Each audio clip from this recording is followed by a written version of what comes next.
Hi, my name is Taylor G. I'm an editorial fellow here at Outside Magazine. Last summer, I thru-hiked the Pacific Crest Trail, and today I want to explain some of the gear that I brought with me. All right, so first things first, I want to bring you through my backpack and my sleep system, which is going to be some of the most important gear you decide to bring on a thru-hike. For this backpack here, everybody wants to have an ultralight backpack, and ultralight backpacks are pretty cool, but unless if you have the ultralight gear to complement it, a standard, good 65-liter backpack like the Osprey I brought is definitely something I recommend. Especially for somebody who maybe has an unusual body shape or has a weak back. That extra comfort that comes with these backpacks, to me, was a winner. As far as the backpack goes, it's always important to bring a rain cover for your backpack, particularly if you're hiking something like the Appalachian Trail, which is incredibly wet. For my sleeping bag, which I absolutely loved, I got the REI Magma. It's just a great sleeping bag just because it has such a high amount of down feathers. It is incredibly lightweight, coming in at like around 2 pounds. I usually kept my sleeping bag in a dry sack. A lot of sleeping bags, including the Magma, come with a stuff sack, but it's worth investing in your own dry sack, like the Sea to Summit one I got. To go with the sleeping bag, this is optional. This is a pretty warm sleeping bag, and for a lot of people, it's gonna be more than enough. I'm personally a cold sleeper. I need extra warmth. So I got a sleeping bag liner, which can go a long way. At first, on the trail, I started out with a silk liner, but found that it kind of broke relatively easily. So I ended up getting this Thermalite Sea to Summit liner, and it's supposed to add, I think, 15 degrees of warmth to your bag, which is huge.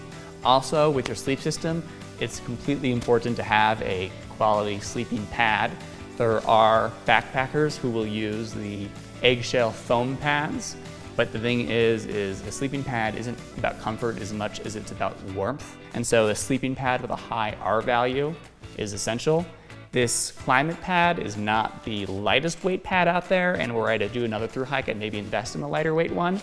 But for the price that I got this, it's a lot cheaper than many of its competitors, and it's incredibly sturdy. Finally, for a tent, I had the Big Agnes Copper Spur. It was incredibly roomy, especially for headspace, which I really much appreciated, and it was relatively sturdy. And at the point on the trail where it actually did, I had some issues with the zippers no longer fully functioning.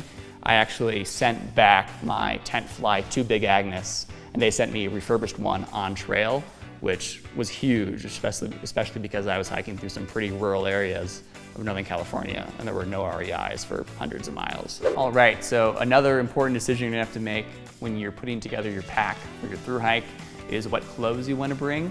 It's especially important because you can't afford to carry more than one set of clothes, really. And so what you're gonna be choosing is what you're gonna be wearing every single day for 6 months. This shirt, as you can tell, maybe is a little bit worse for the wear. I've got a few holes here and there, but that's what you get when you hike 2,600 miles. The only recommendation I do have is if you don't want to look like an absolute slob, maybe get a color other than off-white. The other important thing on trail is a mid-layer. For me, I got this synthetic mid-layer from REI. And another set of clothing that you'll need to think about before you go on your thru hike is your base layers. These are going to be primarily what you wear when you sleep. For me, I got the REI mid-weight layers. They did a fine job. If I had a little bit more money than I had, I probably would have invested in the merino wool version, which is just a little bit of extra warmth for a little bit lighter weight, and is also a really solid option. And finally, same thing, like the sleeping bag, dry sacks are the way to go. If all of your clothes, if your base layers get wet, you're kind of screwed, so get some dry sacks. All right, so this is not absolutely everything else I brought with me on my thru hike. I don't have my bowl and my spork, and I had some fishing line that I would tie to my hiking pole that I'd use to fish and stuff like that, but here are some of those last few items I did bring to round out my pack. Hiking poles. I cannot express to you how important hiking poles are. If you don't bring them on your thru hike, you are a fool. I'll just go ahead and say it. These were my favorite piece of gear within a month of hiking. The reason that they're so fantastic is it's not just about, balance, it's that you can hike significantly faster when you're carrying a pair of hiking poles. Also, in addition to hiking poles, some other essential pieces of gear, here is an sack.